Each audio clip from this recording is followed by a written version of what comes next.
Good morning everyone. ఈరోజు మీరు పంపించిన క్వశ్చన్స్కి నేను ఆన్సర్ చేసే ముందు ఒక చాలా సీరియస్ ఇష్యూ రిలేటెడ్గా మీ అందరితో మాట్లాడదాం అనుకున్నాను. దీని గురించి నేను రీసెంట్గా ఒక న్యూస్ పేపర్లో చదివాను. అండ్ ఇలాంటి న్యూస్లో ఏంటంటే బయటకు ఎక్కువ రానివ్వకుండా తొక్కేస్తారన్నమాట. అండ్ దీని రిలేటెడ్ ఇన్ఫర్మేషన్ ప్రతి ఒక్కరికి తెలియడం చాలా ఇంపార్టెంట్. మీకు మాత్రమే కాదు, అండ్ ఈ ఇన్ఫర్మేషన్ తెలుసుకున్న తర్వాత మీ ఫ్యామిలీ మెంబర్స్ కూడా దీని రిలేటెడ్ అవేర్నెస్ స్ప్రెడ్ చేయడం అయితే చాలా ఇంపార్టెంట్. సో కొంచెం కేర్ఫుల్గా వినండి. రీసెంట్గా రాజేంద్ర నగర్లోని ఈ భాగ్యమ్మ అని చెప్పి ఈవిడి హెచ్డిఎఫ్సి లైఫ్లోని ఇయర్ 2016లోని 75 lakhs గాను లైఫ్ ఇన్సూరెన్స్ పాలసీ తీసుకున్నారు. అండ్ ఈ టర్మ్ పాలసీకి వాళ్ళు 30,000 రూపీస్ చొప్పున ప్రీమియం పే చేయడం స్టార్ట్ చేశారు. ఇలా 2 సంవత్సరాలు ప్రీమియం పే చేసిన తర్వాత ఈ భాగ్యమ్మ గారు 2018లోని హార్ట్ అటాక్తో చనిపోయారు. ఆవిడ చనిపోయిన తర్వాత ఆవిడ నామినీ ఈ సహదేవ్ గారు ఎవరైతే ఉన్నారో ఆవిడ హస్బెండ్ నార్మల్లీ క్లెయిమ్కి అప్లై చేస్తారు కదా. సో ఆయన కూడా ఇన్సూరెన్స్ పాలసీ ఉన్నది కాబట్టి ఇన్సూరెన్స్ కంపెనీని అప్రోచ్ అయ్యి క్లెయిమ్కి అప్లై చేసినప్పుడు ఆ క్లెయిమ్ని ఇన్సూరెన్స్ కంపెనీ రిజెక్ట్ చేసింది. ఇన్సూరెన్స్ కంపెనీ ఎవరు కదా, హెచ్డిఎఫ్సి స్టాండర్డ్ లైఫ్. సో వాళ్ళు రిజెక్ట్ చేశారు. రిజెక్ట్ చేసిన రీజన్ ఏంటా అని చూస్తే ఈ భాగ్యమ్మకి యాక్చువల్లీ ఏదైతే హార్ట్ రిలేటెడ్ ప్రాబ్లంతో చనిపోయారో దాని రిలేటెడ్గా ప్రీవియస్గా పాలసీ తీసుకోక ముందు నుంచి ప్రాబ్లమ్స్ ఉన్నాయని, యాంజియోప్లాస్టిక్ కూడా వాళ్ళ ఇన్వెస్టిగేషన్ హెచ్డిఎఫ్సి లైఫ్ ఏదైతే చేసిందో దాంట్లో తెలిసాయని జరిగినట్టుగా సందు గురించి అని చెప్పి క్లెయిమ్ రిజెక్ట్ చేస్తున్నామని వాళ్ళ వాదన అన్నమాట. అండ్ ఇన్సూరెన్స్ కంపెనీ ఒకవేళ మనం ఏదైనా నిజాలు దాచినప్పుడు ఇన్సూరెన్స్ క్లెయిమ్ రిజెక్ట్ చేశారనుకోండి, దాంట్లో వాళ్ళకి కంప్లీట్ రైట్ ఉంటుంది. మనం ప్రీవియస్గా కూడా చాలాసార్లు మాట్లాడుకున్నాం, అందులో తప్పలేదు. ఎందుకంటే వాళ్ళు కాంట్రాక్ట్లో క్లియర్గా మెన్షన్ చేస్తుంటారు everything need to be disclose properly అని చెప్పి. సో డిస్క్లోజర్స్ క్లియర్గా లేనప్పుడు డెఫినెట్లీ వాళ్ళు రిజెక్ట్ చేసే ఆస్కారం ఉంటుంది.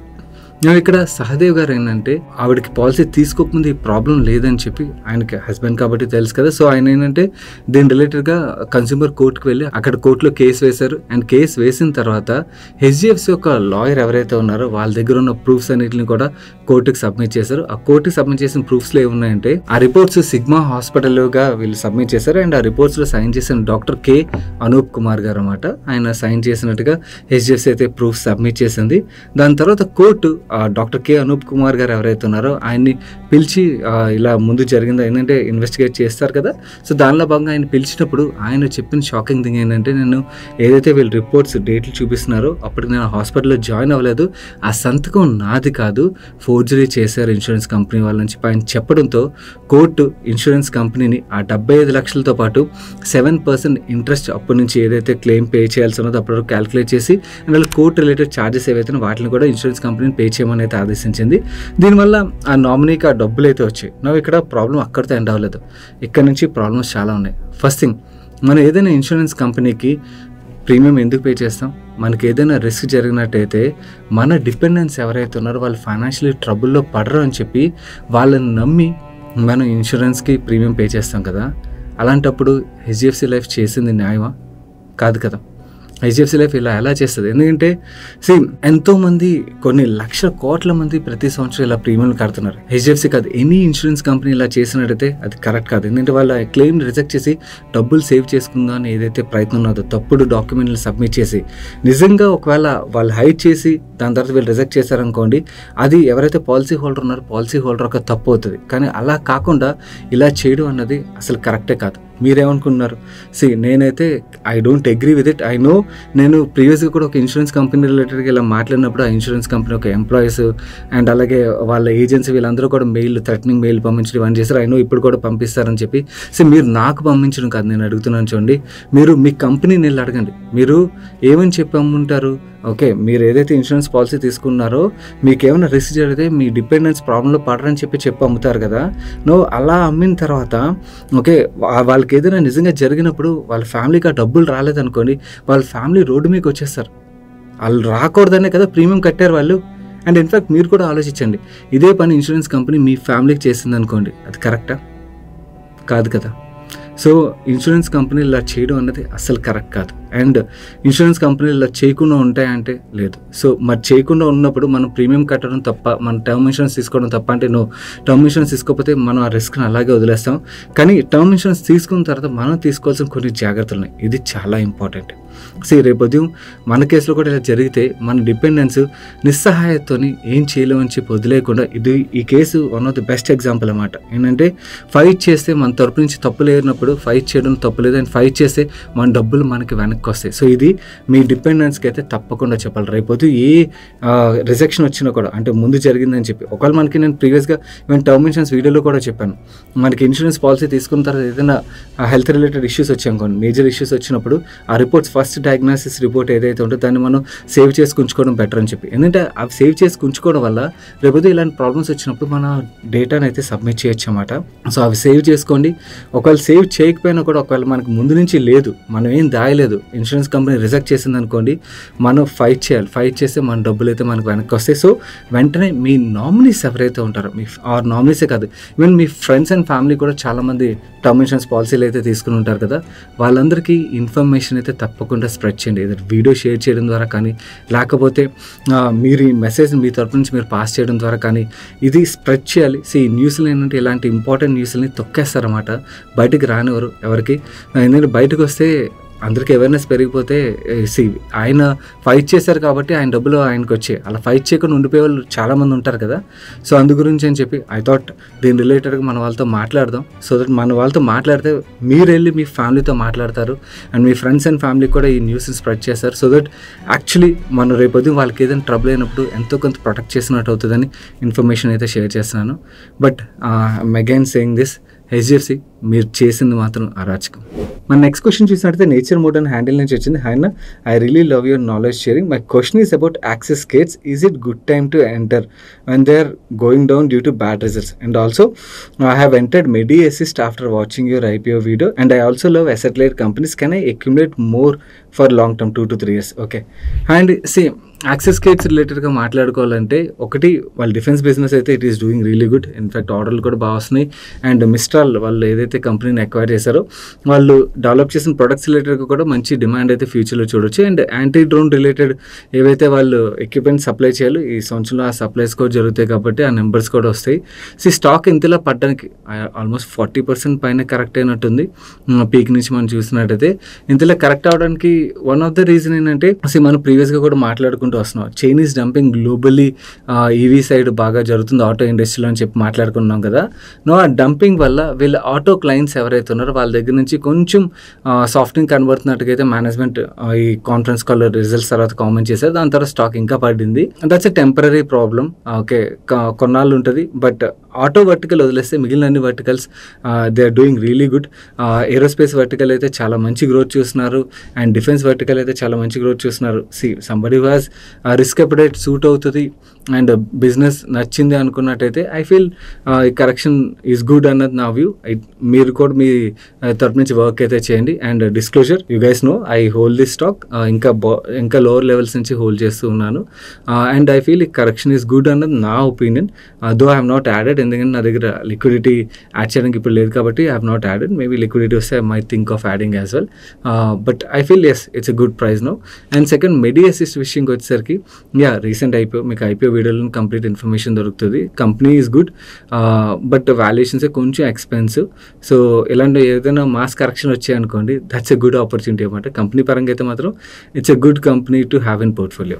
మీరు అడిగిన నెక్స్ట్ క్వశ్చన్కి ఆన్సర్ చేసే ముందు స్మాల్ రిమైండర్ గైస్, వీడియోలో షేర్ చేసిన ఇన్ఫర్మేషన్ హెల్ప్ఫుల్ అవుతుంది అనిపించినట్టయితే వీడియోని తప్పకుండా లైక్ చేయండి. మీరు లైక్ చేసినట్టయితే ఇలాంటి వీడియోస్ని యూట్యూబ్ మరికొంతమంది చూపిస్తే, సో దట్ వాళ్ళకి ఇన్ఫర్మేషన్ అయితే చేరుతుంది. అండ్ అలాగే మీకు కూడా ఏదైనా క్వశ్చన్ మమ్మల్ని అడగాలనిపించినట్టయితే, మిగిలిన వ్యూవర్స్ ఎలాగైతే అడుగుతున్నారో కంటిన్యూస్గా #AskMoneyPerson రాసి మీ క్వశ్చన్ రాశారనుకోండి, మీ క్వశ్చన్స్ అయితే మాకు రీచ్ అవుతాయి. అండ్ లాస్ట్ ఇంపార్టెంట్ థింగ్, నేను సాటర్డే వీడియో ఎవరైనా మిస్ అయినట్టయితే చూడండి, చాలా ఇంట్రెస్టింగ్ కంపెనీ గురించి అయితే డిస్కస్ చేసాం, మీకు ఎండ్ కార్డ్లో ఉంచుతాను. మన నెక్స్ట్ క్వశ్చన్ శివారెడ్డి గారు అడుగుతున్నారు, I'm confused between infrastructure and manufacturing funds. I checked Quant Infrastructure Fund and also Quant Manufacturing Fund, and looks most of the companies are same to same in this theme. Then why two different fund names for same companies? I want to invest in both infra and manufacturing for next 5 to 10 years. Please comment. Also, can you please make a video on infra and manufacturing funds for long term? And మీకు almost similar గానే కనబడతాయి, కాకపోతే there is a difference. రెండులకి difference అయితే clearly ఉన్నది. మీకు ఇన్ఫ్రాలోని road companies ఉంటాయి, మీకు మ్యానుఫ్యాక్చరింగ్లో రోడ్ కంపెనీస్ ఉండవు. రెండిట్లో మీకు సిమిలర్ పోర్ట్ఫోలియో ఎందుకు కనబడతాయి అంటే, పవర్ ఇన్ఫ్రాలోకే వస్తుంది అండ్ అలాగే మ్యానుఫ్యాక్చరింగ్ రిలేటెడ్గా పవర్ కీ రోల్ ప్లే చేస్తుంది కాబట్టి పవర్ ఎక్కడ కూడా కంపెనీస్ కనబడతాయి. అండ్ అలాగే మీకు 2 చోట్ల డిఫెన్స్ కంపెనీస్ కనబడతాయి. ఇలా ఓవర్లాప్ అయితే ఉంటుంది, బట్ డిఫరెన్స్ అయితే ఉన్నది. మీకు మ్యానుఫ్యాక్చరింగ్ విషయంకి వచ్చేసరికి ఫార్మా సెక్టర్ మ్యానుఫ్యాక్చరింగ్లోకి వస్తుంది, వెరస్ అది ఇన్ఫ్రాలోకి రాదు. సో ఎనీథింగ్ మీకు సర్వీస్ తప్పించి, అంటే ఐటీ ఇలాంటి సర్వీస్ సెక్టర్ రిలేటెడ్ రెవెన్యూస్ వచ్చే కంపెనీస్ తప్పించి మ్యానుఫ్యాక్చరింగ్ ద్వారా ఏవైతే రెవెన్యూస్ వచ్చే కంపెనీస్ ఉంటాయో అవన్నీ కూడా మీకు మ్యానుఫ్యాక్చరింగ్ ఫండ్లోకి వస్తాయి. ఇన్ఫ్రా విషయంకి వచ్చేసరికి ఇందులో కొంచెం ఓవర్లాప్ ఉంటుంది, బట్ ఈ రోడ్ రిలేటెడ్ కంపెనీస్ ఇలాంటివన్నీ కూడా ఇన్ఫ్రాలోకి వస్తే మ్యానుఫ్యాక్చరింగ్లోకి అయితే రావు అన్నమాట. నన్ను పర్సనల్లీ అడిగినట్టయితే ఇన్ఫ్రా మ్యానుఫ్యాక్చరింగ్ ఈ రెండిట్లో ఏది చూస్ చేసుకోవచ్చు అంటే నేనైతే personally I will choose manufacturing over infra. ఎందుకంటే ఇన్ఫ్రాలో రిస్క్ అనేది ఇంకా కొంచెం ఎక్కువ ఉంటుంది, మ్యానుఫ్యాక్చరింగ్లో కూడా రిస్క్ ఎక్కువ ఉంటుంది. But at the same time మ్యానుఫ్యాక్చరింగ్లో ఏంటంటే ఫండ్ మేనేజర్కి కొంచెం లీవే ఉంటుంది, అంటే మల్టిపుల్ సెక్టర్స్లో ప్లే చేసే అడ్వాంటేజ్ ఉంటుంది. వేరే ఇన్ఫ్రా విషయంకి వచ్చేసరికి infra is always a capital intensive business అన్నమాట. సో మ్యానుఫ్యాక్చరింగ్లో కూడా క్యాపిటల్ కావాలి, కొంతమంది మళ్ళీ అలా అనొచ్చు. కానీ క్యాపిటల్ ఇంటెన్సివ్ అయినా ఇక్కడ మేనేజబుల్. అక్కడ ఏంటంటే కొన్నిసార్లు డెట్ అబ్నార్మల్గా పెరిగిపోతుంటుంది, సో ఆ రిస్క్ అనేది కొంచెం ఎక్కువ ఉంటుంది. సో ఎవరైనా రిస్క్ వద్దు అనుకున్న వాళ్ళకి, కొంచెం తక్కువ రిస్క్ కావాలనుకున్న వాళ్ళకి ఇన్ఫ్రా కన్నా మ్యానుఫ్యాక్చరింగ్ ఈజ్ ఆల్వేస్ బెటర్ అనమాట. రెండింటి మధ్యలో స్లైట్ డిఫరెన్స్లు ఉంటాయి. మీకు మోస్ట్లీ ఓవర్లాప్ కనబడుతుంటుంది. ఇన్ఫ్యాక్ట్ కొన్ని కంపెనీస్ 2 చోట్ల ఉండడానికి కారణం ఏంటంటే వాళ్ళు 2 చోట్ల ప్లే చేస్తుంటారు. ఓకే, ఎల్ఎన్టీ తీసుకున్నారనుకోండి, వాళ్ళు 2 చోట్ల ప్లే చేస్తుంటారు కాబట్టి అలాంటి కంపెనీస్ చాలా వరకు మీకు ఓవర్లాప్ అయితే కనబడతాయి. I personally prefer manufacturing or infra for long term. Short term విషయంకి వచ్చేసరికి ఆర్డర్ బుక్ ఇలాంటివన్నిటిని బట్టి, గవర్నమెంట్ తీసుకునే పాలసీలు బట్టి, ఇవన్నిటిని బట్టి కొంచెం డిఫరెన్స్ వస్తుంది. బట్ లాంగ్ టర్మ్లో మాత్రం manufacturing is much better theme than infra. మన నెక్స్ట్ క్వశ్చన్ రాజకృష్ణ గారు అడుగుతున్నారు. సాయిన, జీపీటీ ఇన్ఫ్రా స్టాక్ P26లో ఉంది, అట్రాక్టివ్ వాల్యుయేషన్లో ఉంది అనుకుంటున్నాను, ఆర్డర్స్ కూడా విన్ అవుతుంది, దీని మీద మీ ఒపీనియన్ చెప్పండి. మీరు క్వశ్చన్ పంపించే ముందు వరకు నాకు అసలు ఈ కంపెనీ మీద పెద్దగా ఐడియా లేదండి. మీరు క్వశ్చన్ పంపించి వర్క్ చేయడం అయితే స్టార్ట్ చేశాను. నాకైతే కంపెనీ చాలా ఇంట్రెస్టింగ్ అనిపించింది. దానికన్నా ముందు హ్యావ్ టు ఆస్క్ యూ, అసలు మీరు ఈ కంపెనీని ఎలా ఐడెంటిఫై చేశారు? కింద కామెంట్స్లో రాయడానికి ప్రయత్నించండి, సో దట్ మనం మిగిలిన వాళ్ళకి కూడా హెల్ప్ఫుల్ అవుతుంది. వాళ్ళు కూడా వేరియస్ కంపెనీలను అయితే ఇలా ఐడెంటిఫై చేయగలుగుతారు. రైల్వేలోని అన్ని స్టాక్స్ చాలా ఎక్స్పెన్సివ్గా మనకు కనబడుతున్నాయి. సో రైల్వే థీమ్లోని ఈ వాల్యుయేషన్లో ఒక కంపెనీ ఉన్నదని కూడా నాకు ఐడియా లేదు. కరెంట్లీ యాక్చువల్లీ మీరు రాసినప్పుడు 26 times, ఇప్పుడు 24 timesలో దొరుకుతుంది. ఆర్డర్ బుక్ కూడా 3,000 కోట్ల ఆర్డర్ బుక్ ఉన్నది. డెట్ కూడా వెల్ అండర్ కంట్రోల్ ఉన్నది. ప్రమోటర్ స్టేక్ 75% ఉన్నది. ఓన్లీ రెడ్ ఫ్లాగ్ నాకు కనబడుతుంది ఏంటంటే ప్రమోటర్ ప్లెడ్జే 68% ప్రమోటర్ ప్లెడ్జ్ ఉంది. ఇది నాకు రెడ్ ఫ్లాగ్ కనబడుతుంది. అది తప్పించి మిగిలిన అన్నీ కూడా యాక్చువల్లీ కంపెనీ పరంగా మాట్లాడుకుంటే బాగున్నాయి. And in fact Vishal Bandhan fund manager ఎవరైతే ఉన్నారో ఈజ్ ఆల్సో హోల్డింగ్. అది చూసాక నాకు బాగా అనిపించింది, because is a good infra fund manager అనమాట. సో ఓవరాల్గా పర్లేదు, అన్నీ అయితే బాగానే కనబడుతున్నాయి. In fact it's a good pick, బాగా ఐడెంటిఫై చేశారండి. ఇంకేమైనా ఫర్దర్ డీటెయిల్స్ దొరికితే షేర్ చేయడానికి ప్రయత్నిస్తాను. నేను ఏదైతే ఫేస్ ఆఫ్ ఇట్ వర్క్ చేసినప్పుడు అయితే నాకు బాగానే అనిపించింది. ఓన్లీ రిస్క్ ప్రమోటర్ ప్లెడ్జ్ మాత్రమే కనబడుతుంది. Looks attractive to me for shop. మన నెక్స్ట్ క్వశ్చన్ వేణుగోపాల్ గారు అడుగుతున్నారు. హలో సాయి గారు, you said you going to share how did you transition from job to own venture and process you followed. We are eagerly waiting for that video. And yes, I'm sorry, actually promise చేశాను, దాని తర్వాత వేరే important videos రావడం వల్ల miss అయిపోయింది. త్వరలో తీసుకొస్తాను. And by the మిగిలిన వ్యూవర్స్, మీకు కూడా ఇంట్రెస్ట్ ఉన్నదంటే, ఎక్కువ మందికి ఇంట్రెస్ట్ ఉన్నదంటే, నేను తీసుకున్న ప్రతి స్టెప్, అంటే యాజ్ ఏ ఫ్యామిలీ నేను, నా వైఫ్, నా కూతురు కలిపి తీసుకున్న డెసిషన్స్ ఏవైతే ఉన్నాయో వాటి రిలేటెడ్గా షేర్ చేస్తాను. I'm sure it will help few people. ఎప్పటి నుంచి ప్లాన్ చేశాను, ఎలా చేశాను, ఇవన్నీ కూడా షేర్ చేస్తే ఐ థింక్ ఎవరైనా కూడా జాబ్ నుంచి ఎంటర్ప్రెన్యూర్ అవ్వాలంటే, ఇన్ఫాక్ట్ నేను పర్సనల్ కలిసిన చాలామంది నేను ఎంకరేజ్ చేస్తుంటాను. ఎందుకంటే entrepreneurship is something which gives you lot of freedom అన్నమాట. ఓకే, మనీ ఒకటే కాదు. సో ఎంతో కొంతమందికి హెల్ప్ఫుల్ అవుతుంది. డెఫినెట్లీ షేర్ చేస్తాను, త్వరలో తీసుకొస్తాను వీడియో. మన నెక్స్ట్ క్వశ్చన్ శివ గారు అడుగుతున్నారు. హాయ్ సార్, రీసెంట్గా మీరు ఫండ్ మేనేజర్తో చేసిన వీడియో చూశాను. What's your view on JM financial? It's trading at 7.4 times price to earning multiple. Recent quarter numbers మనం తీసేస్తే మనకి వాల్యుయేషన్ అయితే అట్రాక్టివ్గానే కనబడుతుందండి. ఓన్లీ రీసెంట్ క్వార్టర్ నెంబర్స్లో వాళ్ళు హెవీ లాసెస్ డిక్లేర్ చేయాల్సి వచ్చింది. వాళ్ళ అసెట్ రీకన్స్ట్రక్షన్ కంపెనీ ఏదైతే ఉన్నదో దానివల్ల వన్ టైం ఇంపాక్ట్ అన్నమాట. సో దాంతో అంత లాస్తో మీకు PE రిలేటెడ్గా ఇప్పుడు చూస్తే మీకు చాలా ఎక్స్పెన్సివ్గా అయితే కనబడుతుంది. కంపెనీ పరంగా మాట్లాడాలంటే ఎస్, వాళ్ళ AMC it's doing good. In fact వాళ్ళ కాంపిటేటర్ ఎవరైతే ఉన్నారో క్వాంట్, ఓకే, ఐడెంటిఫై చేసి నాకు తెలిసి స్టాక్ను ఆల్రెడీ కొన్నట్టున్నది కనబడుతుంది. AMC బిజినెస్ అయితే గ్రో అవుతుంది. అండ్ అలాగే వాళ్ళ వెల్త్ మేనేజ్మెంట్ బిజినెస్ గ్రో అవుతుంది. కాకపోతే ఈ గ్రోత్ని వీళ్ళు అన్నాళ్ళు కంటిన్యూ చేస్తారని సస్టైనబిలిటీ పార్ట్ ఒకటే కొంచెం నాకు అంత నమ్మకం అయితే ఇంకా రావట్లేదు, టైం పడుతుంది. ఫండ్ మేనేజర్ పర్ఫార్మెన్స్ ఇవి వేరు.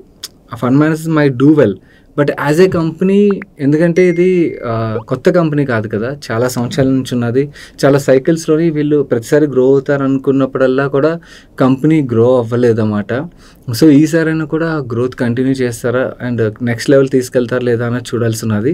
And actually company next generation తీసుకున్నారు. ఎస్పెషల్లీ అసెట్ మేనేజ్మెంట్ బిజినెస్ ఏదైతే ఉన్నదో మొత్తం ఈ చేంజ్ అంతా రావడానికి కారణం నెక్స్ట్ జనరేషన్ అంటే ఈ బిజినెస్ని అయితే సీరియస్గా తీసుకుని ముందు తీసుకెళ్తున్నారు అన్నమాట. వాళ్ళు ఇలాగే కంటిన్యూ చేస్తే మాత్రం డెఫినెట్లీ వాల్యుయేషన్ అయితే అట్రాక్టివ్. కాకపోతే ఇలాంటి స్టాక్స్ ఏంటంటే పేషెన్స్ అయితే డెఫినెట్లీ టెస్ట్ చేస్తాయి. సో మీ పేషెన్స్ లెవెల్ పెట్టి డెసిషన్ తీసుకోండి. ఎందుకంటే గ్రోత్ డెలివర్ చేశారా అంటే నెక్స్ట్ 4-5 ఇయర్స్లో చాలా మంచి గ్రోత్ డెలివర్ చేశారా, you might make multi bagger out of it. Okay, deliver చేయకపోతే అప్పటి వరకు వెయిట్ చేయాలి. So you need to keep tracking యాక్టివ్గా. సో ఇవన్నీ ఏంటంటే ఒకసారి ఇన్వెస్ట్ చేసే కంపెనీలు కాదు, జస్ట్ కొంచెం ఇన్వెస్ట్ చేసి నేర్చుకుని అండర్స్టాండ్ చేసుకుని కంపెనీ ప్రోగ్రెస్ని బట్టి అక్యుములేట్ చేసుకుని టైప్ కంపెనీస్ అన్నమాట. At this moment I'm not that gung-ho. Okay, funds వేరు, ఫండ్స్ పరంగా కాదు మాట్లాడుతుంది, కంపెనీ యాజ్ ఎ స్టాక్ పరంగా మాత్రం at this moment I'm not that gung-ho. Let's see going ahead ఎలా మేనేజ్మెంట్ తీసుకుంటూ డెసిషన్స్ అన్న దాని మీద డిపెండ్ అయి ఉంటుంది.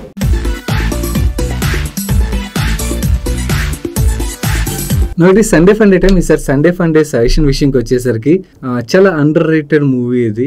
ఒకటి G5లో చూసాను, చాలా మంది వినుండకపోవచ్చు. అండ్ ఇన్ఫాక్ట్ చూసినప్పుడు మీకు ఇనిషియల్గా కొంచెం బాగా స్లోగా ఉన్నది అనిపించవచ్చు, బట్ మూవీ మొత్తం చూసాక మాత్రం చాలా మందికి అయితే నచ్చుతుందని అనుకున్నాను. 8 AM మెట్రో అని చెప్పి ఒక మూవీ G5లో చూసాను. నాకైతే బాగా అనిపించింది. మేబీ అంటే first half an hour 45 minutes patience ఉండాలి, స్లోగా ఉంటుంది. బట్ దాని తర్వాత అయితే మాత్రం చాలా మంది నచ్చచ్చు మూవీ. మన నెక్స్ట్ క్వశ్చన్ చైతన్య అడుగుతున్నారు. ఆయన looks like RBI will decrease repo rates in near future, which might be good holding government bonds. Is it right to enter? If so, then which way to invest it better? Through gilt mutual funds or buying bonds through demat account?